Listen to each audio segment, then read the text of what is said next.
Originalmente produzida para televisão, esta série apresenta evidências que provam a autenticidade da Bíblia Sagrada.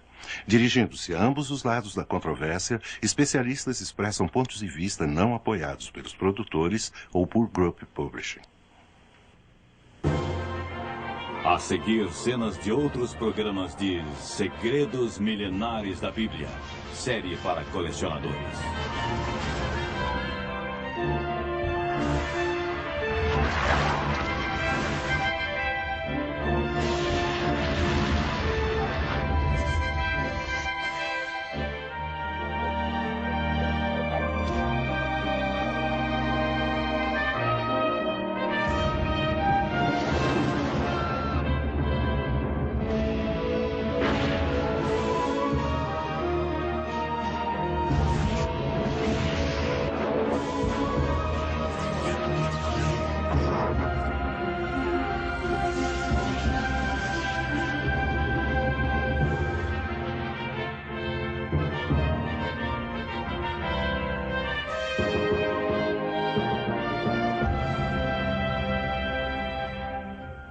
Viajaremos agora nas páginas do primeiro registro histórico contínuo da humanidade, o livro chamado A Bíblia Sagrada.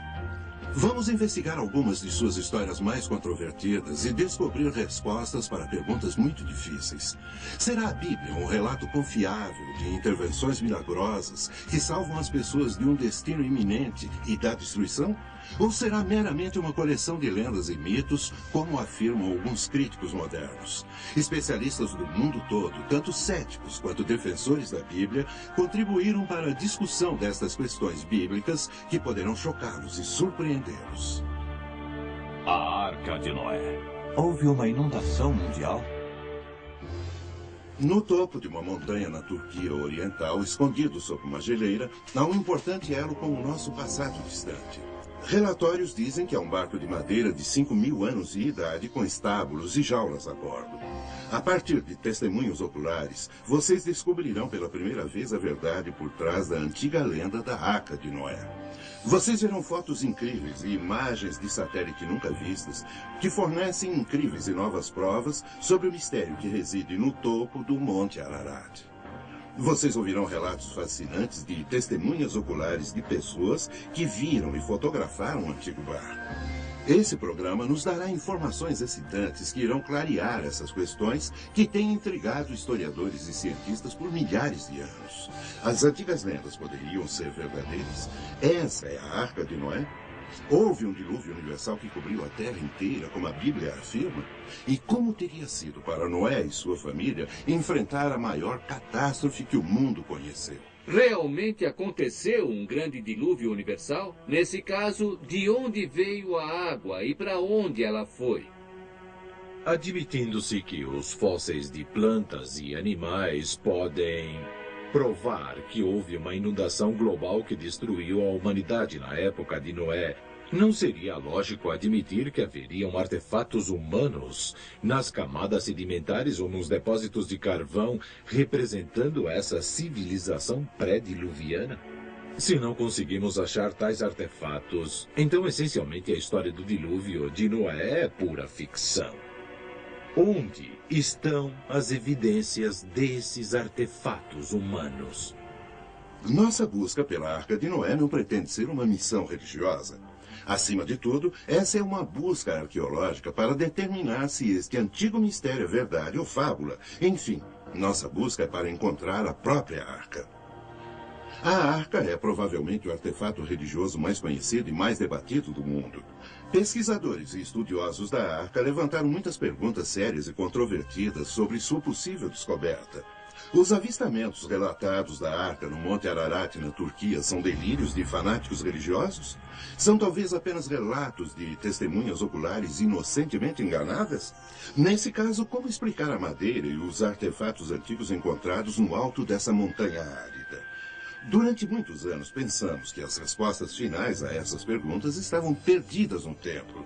Mas agora tecnologias científicas modernas e explorações arqueológicas estão começando a desvendar muitos dos segredos da história de Noé, há muito esquecidos. Algumas pessoas argumentam que a história da inundação global de Noé, assim como grande parte da Bíblia, não passa de antiga lenda com pouca base, na verdade. Mas quando cientistas e linguistas partiram em busca de fatos, surgiram achados surpreendentes. Charles Berlitz, autor de vários livros, incluindo O Barco Perdido de Noé, é um renomado linguista e tem estudado o relato do dilúvio de Noé detalhadamente. A história de Noé e do dilúvio são praticamente idênticas em todos os diferentes tipos de linguagens antigas, seja persa, babilônica, egípcia antiga, chinesa, sânscrito. A única coisa que muda, ocasionalmente, é o nome de Noé. Não apenas aparece na Bíblia cristã, mas também no Alcorão, a Bíblia do Islão. Lá é contada a história de Noé, ou Nu em árabe, que escapa do dilúvio em uma arca com sua família. Esses relatos certamente ajudam a apoiar a lenda de Noé, mas existe alguma evidência arqueológica que fundamente essas histórias? O relato do dilúvio é encontrado em tabuletas cuneiformes babilônicas, acadianas e sumerianas que agora se encontram no Museu Britânico. Elas datam aproximadamente 700 anos antes de Cristo, mas existem relatos mais antigos do dilúvio encontrados em caracteres individuais chineses. Esses caracteres chineses datam de muito tempo. Encontramos as formas mais antigas de caracteres chineses em vasos de bronze. São vasos cerimoniais e a escrita se encontra dentro dos vasos. E a escrita leva o nome de escrita de bronze.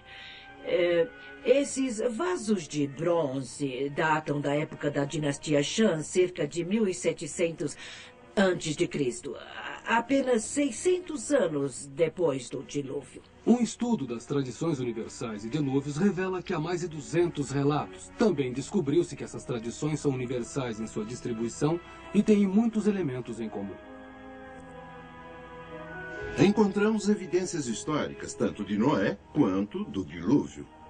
272 menções, para ser exato, em todas as civilizações e culturas do mundo, incluindo as culturas astecas e incas que os espanhóis encontraram no Novo Mundo. Apesar de todos os antigos relatos reportados, a maioria das pessoas pelo mundo achava que a história da Arca era apenas uma velha lenda. Parte do problema era que havia apenas um relato escrito amplamente conhecido sobre a Arca de Noé, a Bíblia Sagrada. A credibilidade da história de Noé foi fortalecida a partir de uma fonte improvável, de uma maneira totalmente acidental, por esse homem. Em meados de 1800, George Smith, um gravador profissional, costumava passar suas horas de almoço no Museu Britânico. Eu não era um arqueólogo formado, mas tinha uma enorme fascinação por coisas de natureza histórica. Meu interesse especial era para com artefatos da antiga Assíria, apesar de nunca ter estado nessa parte do mundo. Eu tinha lido intensamente tudo disponível a respeito das culturas do Oriente Médio e estava totalmente cativado pelo assunto. Como frequentador assíduo, Smith havia ficado amigo do diretor do museu, que se impressionou com a inteligência e o entusiasmo desse homem.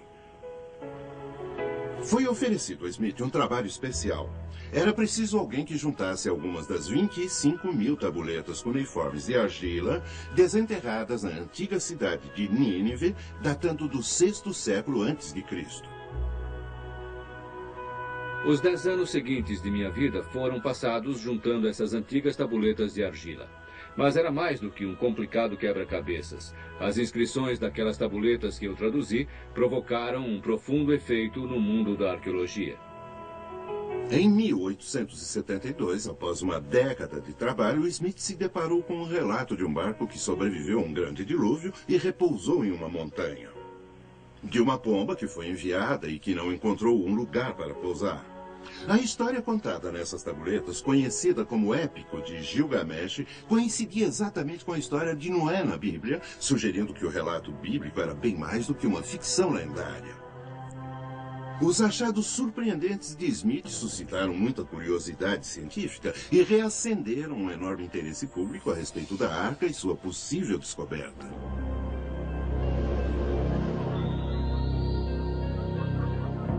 De acordo com a Bíblia, ninguém acreditou em Noé e seu aviso de um grande dilúvio. Então, quando tudo começou, os espectadores que estavam ocupados ridicularizando Noé e sua família não se preocuparam quando a chuva começou a cair.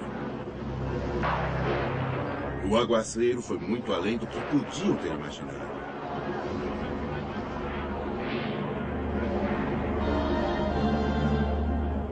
O desprezo foi esquecido e a preocupação se transformou em medo.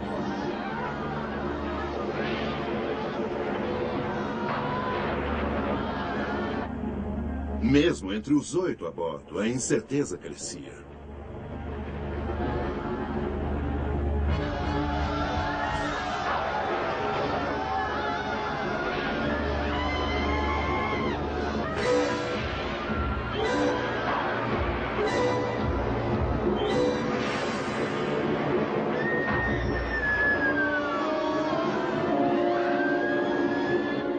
Por ser o tipo de homem que era, Noé se compadeceu deles, mas sabia que não havia outra escolha, a não ser seguir as ordens de Deus.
Ficou escuro e nublado durante a longa tormenta.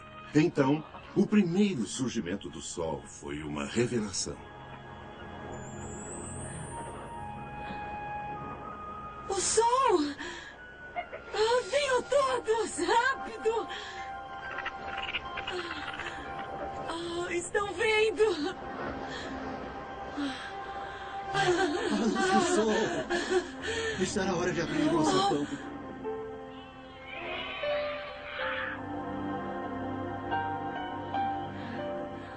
Finalmente.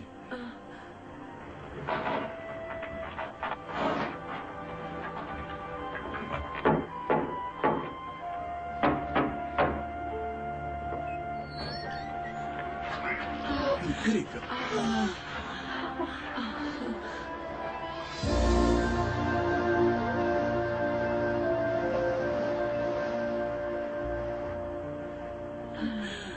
Então, podemos sair logo da arca? Não, ainda não. O Senhor revelará os seus planos quando chegar a hora. De fato, eles continuariam a flutuar na arca por mais 7 meses. Havia apenas 8 passageiros humanos a bordo da arca, mas havia milhares de animais para serem alimentados e cuidados durante os muitos meses no mar. Parece uma tarefa quase impossível. Poderia ter sido feita. Dentro da arca, é de se esperar que fosse muito escuro, principalmente por causa da tempestade. Sob tais condições, os animais da arca provavelmente comeriam menos, dormiriam mais e, em muitos casos, seria de se esperar que hibernassem. Combine essa quietude com falta de alimentação, sono, escuridão. Tudo isso se juntaria de modo que a família de Noé seria mais do que adequada para cuidar dos animais até por um ano.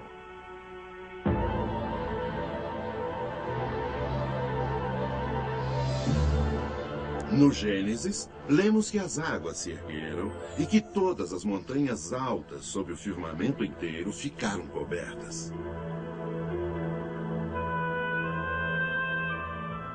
As inundações são um fenômeno natural da natureza. Poucas partes do mundo estão livres de seus efeitos devastadores, mas o relato bíblico do dilúvio de Noé fala a respeito de um grande desastre universal, um dilúvio global requerendo bilhões e bilhões de metros cúbicos de água. Podemos achar alguma prova de que realmente aconteceu? Inundações grandes e pequenas são parte integrante da natureza deste planeta. Existem muitas indicações de inundações na antiguidade, mas pessoalmente questiono uma única e poderosa inundação cobrindo a Terra inteira com água durante 150 dias. Existem muitas evidências de uma catastrófica inundação universal. A maioria dessas evidências está nos registros fósseis. Fósseis de animais e peixes no mundo todo foram encontrados enterrados em posições de natação, repentina e catastroficamente preservados em um dado momento. Um dos achados fósseis mais fascinantes que mostram animais em posição de natação incluem rinocerontes, hipopótamos e zebras queimados em cinzas vulcânicas em Nebraska. E na Escócia, toneladas de peixes foram encontradas em posição de terror, barbatanas esticadas e olhos protuberantes. Um outro cemitério de fósseis em Geiselstadt, Alemanha, mostra uma mistura de plantas e insetos de todas as zonas climáticas. Quando esses tipos de fósseis são encontrados juntos, costuma indicar uma inundação global e enterro rápido. Em uma inundação global que destruiu toda a humanidade, certamente se esperaria encontrar alguns artefatos da civilização anterior ao dilúvio de Noé. Então, o que o registro fóssil mostra? Artefatos humanos pré-diluvianos foram encontrados? A resposta parece ser sim. Esse pote de ferro, agora exposto no Museu de Arkansas, foi encontrado incrustado em um pedaço de carvão na fábrica de energia elétrica municipal de Oklahoma em 1912. Achei esse sino num pedaço de carvão quando jovem e alimentava uma fornalha na Virgínia do Oeste. E deixei cair um pedaço grande de carvão e quando se quebrou, havia algo saindo dele. Nos meses seguintes eu extraí esse sino. O sino mede aproximadamente 18 centímetros. Tem um deus pagão em cima e um badalo de ferro. E o sino funciona muito bem. Com o tempo, eu descobri que é feito de latão e bronze, mas arsênico, sódio e antimônio, que não são encontrados em ligas que temos nos Estados Unidos hoje. Historicamente, esse sino cerimonial pagão é muito bem descrito no relato do Gênesis encontrado em 4:22, que diz que Tubal-Caim era um artífice de latão e ferro. Portanto, isso provavelmente é um objeto de uma civilização pré-diluviana e poderia ter sido levado pelo dilúvio de Noé até o carvão. Esse antigo martelo manufaturado foi originalmente encontrado em junho de 1934 no Texas Central, perto da elevação Uplift. Eu levei esse artefato ao laboratório TEL em Columbus, Ohio, o mesmo laboratório que analisou as pedras da Lua. A análise dos elementos mostra que é 96,6% ferro, 0,74% enxofre e 2,6% cloro. Os físicos nos dizem que, sob as condições atmosféricas de hoje, não se pode combinar cloro com ferro metálico e, no entanto, aí está.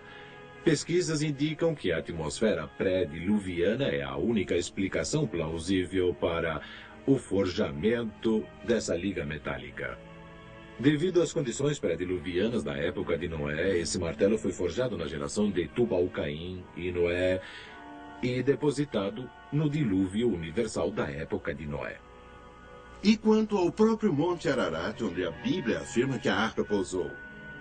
Se ele tivesse sido submerso, como a Bíblia diz que todas as montanhas foram, podemos ver alguma evidência de que isso realmente aconteceu?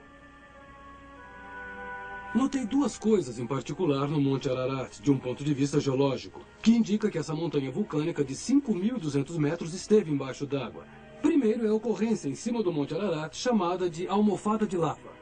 A almofada de lava é uma formação particular que ocorre quando a lava fundida emerge da terra abaixo d'água. Isso indica que a montanha esteve embaixo d'água. Em segundo lugar, encontramos cristais de sal no Monte Ararat que só poderiam ter se formado embaixo d'água. Esses cristais de sal, encontrados na elevação de 4.300 metros, indicam que pelo menos até a linha de gelo e neve permanentes, essa montanha esteve embaixo d'água. Então, as evidências se somam, indicando que provavelmente houve de fato uma inundação universal. Parece cada vez mais que os eventos em torno da história bíblica de Noé pode, de fato, ser verdadeira.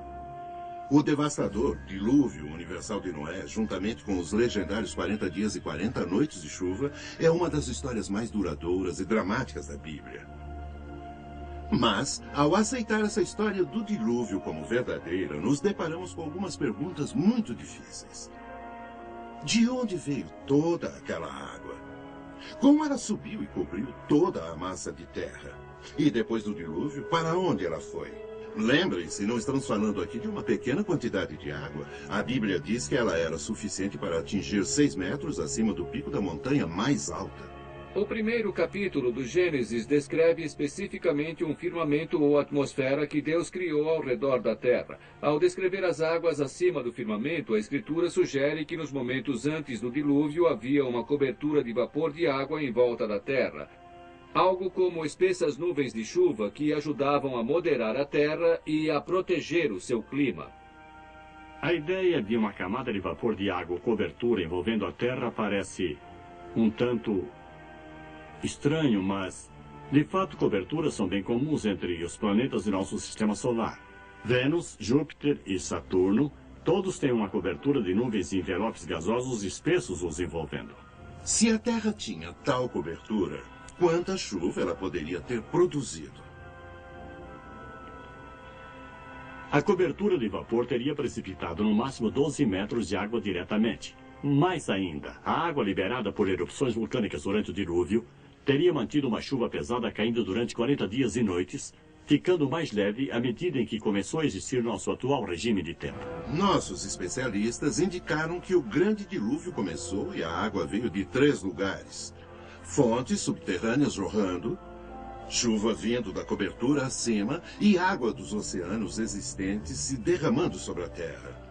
Mas o que teria provocado essa série de incríveis eventos? Uma teoria proeminente sugere que procuremos a resposta além do céu.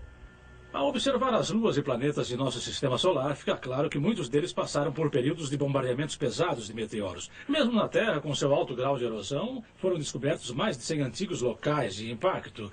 É certamente plausível que um desses resultou em uma série de cataclismos que levaram ao grande dilúvio. Como causa específica da inundação e dos violentos abalos terrestres, a teoria do meteoro é das mais plausíveis. Para explorar ainda mais o assunto, procuramos o diretor aposentado de um dos principais laboratórios de pesquisa e desenvolvimento do Departamento de Defesa, o Dr. Walter Brown. Podemos ver em nosso planeta 17 aspectos muito estranhos, que podem agora ser sistematicamente explicados como sendo o resultado do cataclismo de um dilúvio global, cujas águas irromperam de câmeras subterrâneas com uma liberação de energia excedendo a explosão de 10 bilhões de bombas de hidrogênio. Essa explanação nos mostra quão rapidamente as maiores montanhas se formaram. Ela explica os depósitos de carvão e óleo e a rápida deriva dos continentes. No piso do oceano existem enormes valas e centenas de fendas e vulcões. Isso explica a formação de camadas e da maioria dos fósseis dos mamutes congelados, a assim chamada Era Glacial e os maiores cânions, especialmente o Grand Canyon. A Terra pré-diluviana provavelmente tinha apenas um enorme supercontinente coberto com viçosa vegetação. Havia mares e rios principais. As montanhas eram menores que as de hoje, mas talvez com 2.700 metros de altura. De acordo com a teoria da hidroplaca, a Terra pré-diluviana possuía muita água subterrânea, cerca de metade do que tem agora em nossos oceanos. Essa água era contida em câmaras interconectadas, formando uma placa delgada esférica com cerca de 800 metros de espessura, talvez a 16 quilômetros abaixo da superfície da Terra. A crescente pressão da água subterrânea esticou a crosta, como um balão se estica quando a pressão de dentro aumenta. Falhas na crosta começaram com uma rachadura microscópica, que cresceu em ambas as direções a uns 5 km por segundo. A rachadura, seguindo o caminho de menor resistência, circundou o globo em aproximadamente 2 horas. À medida em que a rachadura correu, ao redor da Terra, a crosta superior de rocha se abriu como um rasgo em um tecido esticado. A água subterrânea estava sob extrema pressão devido ao peso dos 18 quilômetros de rocha se pressionando contra ela. Então a água explodiu violentamente para fora da ruptura. Ao longo da ruptura circundando o globo, fontes de água se projetaram supersonicamente a quase 32 quilômetros em direção à atmosfera. O borrifo dessa enorme fonte produziu chuvas torrenciais como a Terra jamais havia experimentado antes ou depois. A Bíblia afirma que todas as fontes das profundezas jorraram em um dia. E ela descreve esses eventos de 5.000 anos atrás, que agora podemos ligar cientificamente. Parte da água se projeta acima da fria atmosfera, se converte em cristais de gelo, produz grandes pedaços de gelo enterrando, sufocando e imediatamente congelando qualquer animal, inclusive os mamutes da Sibéria e do Alasca. As fontes de alta pressão provocaram erosões na rocha em ambos os lados da rachadura, produzindo volumes enormes de sedimentos provenientes dessa água enlameada na terra toda. Esses sedimentos aprisionaram e enterraram plantas e animais, formando o registro fóssil. Essa erosão ampliou a fenda. A largura ficou tão grande que a rocha comprimida abaixo da câmara subterrânea se projetou para cima, fazendo nascer a cadeia mesoceânica que envolve a Terra, como a costura de uma bola de beisebol. As placas continentais, as hidroplacas, ainda com água abaixo delas, deslizaram morro abaixo, se afastando da ascendente cadeia atlântica. Depois das placas continentais, em lenta aceleração, terem alcançado a velocidade de 72 km por hora, encontraram resistências, se comprimiram e enrugaram. A porção de hidroplaca que enrugou para baixo formou as fossas oceânicas, e as que enrugaram para cima formaram as montanhas. É por isso que as maiores cadeias de montanhas são paralelas às cadeias oceânicas, das quais deslizaram. As hidroplacas, ao deslizarem das cadeias oceânicas, abriram bacias oceânicas muito profundas, para dentro das quais as águas do dilúvio se retraíram. Nos continentes, cada depressão ou bacia ficou com água até a borda, produzindo lagos pós-diluvianos. A demonstração da maciça catástrofe mundial da antiguidade que acabaram de testemunhar apoia a história bíblica do dilúvio em todos os detalhes.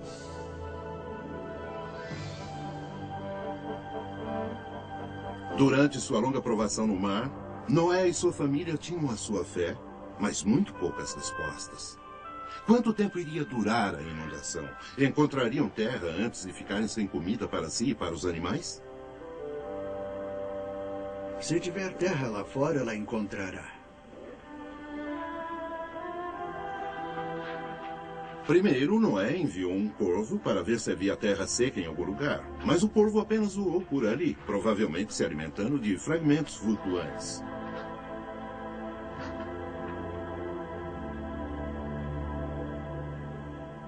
Então Noé enviou uma pomba da arca para buscar terra seca que pudesse ter aflorado acima da superfície da água. Mas a pomba voltou, não tendo encontrado um lugar de repouso. Mais tarde, a pomba foi enviada novamente. Dessa vez, ela voltou segurando um ramo de oliva em seu bico, indicando que a água do dilúvio tinha baixado.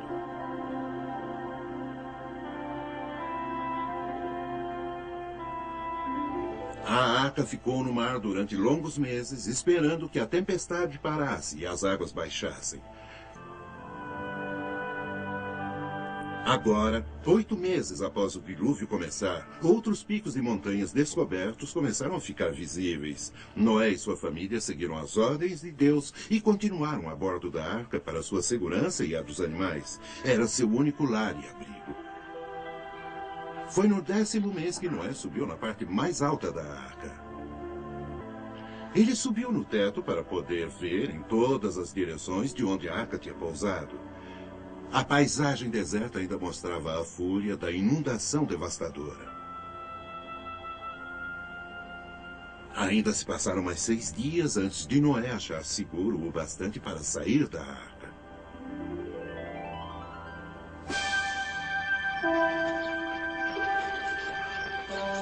Ao todo, Noé e sua família ficaram a bordo da arca durante 365 dias.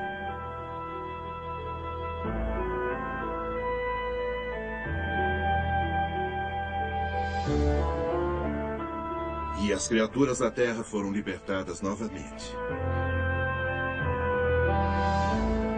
A confiança de Noé no comando de Deus foi um enorme ato de fé, mas foi uma fé bem recompensada. Noé e sua família foram os únicos humanos a sobreviver ao grande dilúvio, e devido à fé de Noé, o Senhor prometeu nunca mais trazer tamanha destruição. E pela primeira vez na terra, colocou um arco-íris no céu, selando sua promessa à humanidade. O relato do dilúvio de Noé foi uma provação comovente e dramática para Noé e sua família. Mas podemos encontrar alguma verificação científica de quando o dilúvio ocorreu e alguma documentação com relação ao arco no céu? Todas as datas que são dadas na Bíblia, especialmente aquelas dadas por Noé, são baseadas na Lua e no Sol. Podemos, com a astronomia e o conhecimento que temos hoje, voltar e duplicar com precisão o que ele viu no céu. Ao fazer isso, descobrimos que Noé entrou na arca num domingo, 14 de maio, 2345 a.C. O relato bíblico nos diz que Noé deixou a arca depois de ficar nela 365 dias.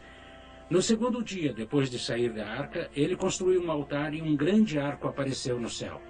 Ao examinarmos o céu naquele ano, descobrimos que houve um eclipse solar ao alvorecer, um fenômeno terrível e assustador. Um computador pode mostrar o que ele viu no céu naquele dia. Gostaria que seguissem comigo por alguns minutos enquanto duplicamos os eventos que Noé viu. Olhando para esta tela, vocês verão o horizonte. Em outras palavras, qualquer coisa abaixo desta linha está abaixo do horizonte ou o que Deus teria visto. Acima do horizonte seria o que Noé teria visto. A grande mancha é o Sol. Nós estamos progredindo para 4h54 da manhã. O Sol está começando a nascer. 5h08. Notem como o Sol está subindo e, ao mesmo tempo, a Lua está começando a ocultá-lo.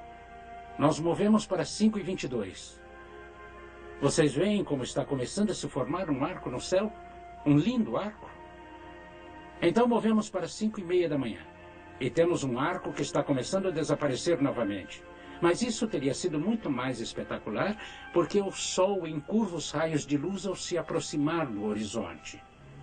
Portanto, teria sido uma visão assustadora para Noé. Igualmente espetacular no céu do ocidente, se teria visto no arco-íris, talvez. E aí vocês têm, precisamente no computador, o que Noé viu naquele dia. Apesar do bíblico dilúvio global ainda ser debatido nos círculos científicos, uma catástrofe universal explica melhor a maioria dos fatores físicos da Terra. Igualmente convincentes são os artefatos encontrados no carvão e depósitos sedimentares, assim como os quase 300 relatos culturais de inundações e a evidência astronômica. Todos eles concordam e apoiam o relato bíblico do dilúvio. Essa história é mais do que um relato de um homem, sua família e um zoológico cheio de animais sobrevivendo a uma catástrofe mundial num grande barco. É o relato do julgamento de Deus de um mundo cheio de pessoas que seguiram seu próprio caminho, e da proteção misericordiosa de Deus para com os poucos que o seguiram. Deus ainda quer que tenhamos fé ao segui-lo. Se ele estivesse mandando fazer uma arca hoje, você estaria trabalhando ao lado de Noé? Ou você seria um dos céticos? Algo a se pensar.